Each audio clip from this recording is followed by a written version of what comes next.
Hello guys welcome to మన Crick news. ఇది కదా అసలైన రిటర్న్ అంటే. తమ సెకండ్ హోమ్ గ్రౌండ్‌లో ధోని సేనపై పంత్ టీం విజయం. వైజాగ్‌లో ధోని మెరుపులు. ఇది వరకటి ఫినిషర్‌ని గుర్తు చేశాడు ధోని. మునుపటి పంత్‌ను కూడా చూసేసాం. వైజాగ్ తీరాన చెన్నై లాంటి జట్టుని కట్టడి చేసిన ఢిల్లీ బౌలర్స్. ఇక పూర్తి వివరాల్లోకి వెళ్తే టాస్ గెలిచిన పంత్ బ్యాటింగ్ ఎంచుకున్నాడు. కొంచెం నెగ్గిలి ఉండడంతో కుల్దీప్‌కి రెస్ట్ ఇచ్చారు. పృథ్వీ షాని కూడా తిరిగి టీమ్‌లోకి తీసుకొచ్చారు. చెన్నై జట్టులో ఎటువంటి మార్పులు లేవు.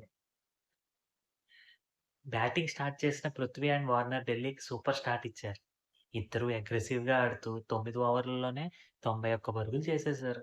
ఈ క్రమంలో వార్నర్ తన 50 రన్స్‌ని కంప్లీట్ చేసుకున్నాడు.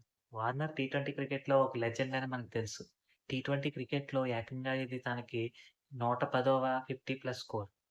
ఎక్కువ 50+ స్కోర్‌లు చేసిన వాళ్ళ జాబితాలో గేల్ రికార్డ్‌ని ఈక్వల్ చేశాడు. ముస్తఫిజుర్ బౌలింగ్‌లో రివర్స్ స్లాప్ షాట్ ఆడిన వార్నర్ పత్రాన పట్టిన కళ్ళు చెదిరే క్యాచ్‌కి ఔట్ అయ్యాడు. తర్వాత ఓవర్‌లోనే పృథ్వీ షా కూడా ఔట్ అయిపోయాడు. ఏదైనా ఈ మ్యాచ్‌తో మంచి రీ ఎంట్రీ ఇచ్చాడు పృథ్వీ.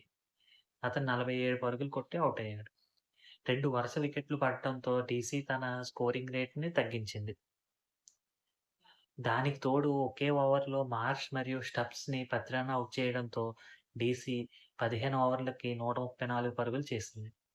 లాస్ట్‌లో పంత్ ఇదివరకటి పంత్ అని గుర్తు చేస్తూ వీరవిహారం చేయటంతో ఢిల్లీ 20 ఓవర్లలో 191 పరుగులు చేసింది. పంత్ ఈ సీజన్‌లో తన ఫస్ట్ హాఫ్ సెంచరీ చేసి ఔట్ అయ్యాడు.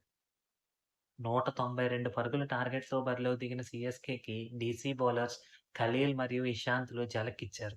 ఫస్ట్ ఓవర్‌లోనే రుతురాజ్‌ని ఖలీల్ ఔట్ చేశాడు. ఈ ఐపీఎల్‌లో Ruturaj poor batting form continue అవుతోంది. రచిన్ కూడా ఖలీల్ బౌలింగ్‌లో ఔట్ అవ్వడంతో 3 ఓవర్లకి 7 పరుగులు చేసి 2 వికెట్లు కోల్పోయింది సీఎస్‌కే. ఢిల్లీ టైట్ బౌలింగ్ వల్ల సీఎస్‌కే స్కోరింగ్ రేట్ బాగా తగ్గిపోయింది. 9 ఓవర్లు పూర్తయ్యేసరికి కేవలం 58 పరుగులు చేసింది. ఇక స్కోర్ వేగాన్ని పెంచడం స్టార్ట్ చేశారు మిచెల్ మరియు రహానె. మిచెల్ ఈ క్రమంలో అక్షర్ బౌలింగ్‌లో ఔట్ అయ్యాడు. 14వ ఓవర్‌లో 45 పరుగులు చేసిన రహానె మరియు సమీర్ రిజ్వీని కూడా వరుస బాల్‌లో ముఖేష్ ఔట్ చేశాడు. 17వ ఓవర్ ఫస్ట్ బాల్‌కే దూబే ఔట్ అవ్వడంతో ఈ సీజన్‌లో ఫస్ట్ టైమ్ ధోని బ్యాటింగ్‌కి వచ్చాడు. వైజాగ్ ఫ్యాన్స్ ధోనికి ఘన స్వాగతం పలికారు. ధోని ఫస్ట్ బాల్ నుంచి 4లు కొట్టడం స్టార్ట్ చేసినా గానీ, ముఖేష్ మరియు ఖలీల్‌లు భారీగా పరుగులు ఇవ్వకపోవడంతో సీఎస్‌కే విజయం దూరమైంది. కానీ లాస్ట్ ఓవర్‌లో ధోని తన ట్రేడ్‌మార్క్ విధ్వంసాన్ని చూపించాడు. దాంతో ఫ్యాన్స్‌ని అబ్బురపరిచాడు. ఇన్నింగ్స్ లాస్ట్ బాల్‌కి 6 కొట్టడం ధోనికి ఆనవాయితీ కదా!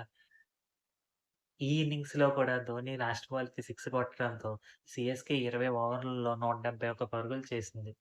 దాంతో 20 రన్నుల తేడాతో ఢిల్లీ క్యాపిటల్స్ చేతిలో ఓడిపోయింది. గత సంవత్సర కాలంగా ధోని కాంపిటీటివ్ క్రికెట్ ఎక్కడా ఆడకపోయినా కానీ, తన బ్యాటింగ్‌లో సత్తా ఇంకా పోలేదని నిరూపించుకుంటూ 16 బాల్‌ల్లోనే 37 పరుగులు చేసి నాటౌట్‌గా నిలిచాడు. ఒకవేళ ధోని ముందొచ్చుంటే మ్యాచ్ గెలిచేసేవారేమో కూడా.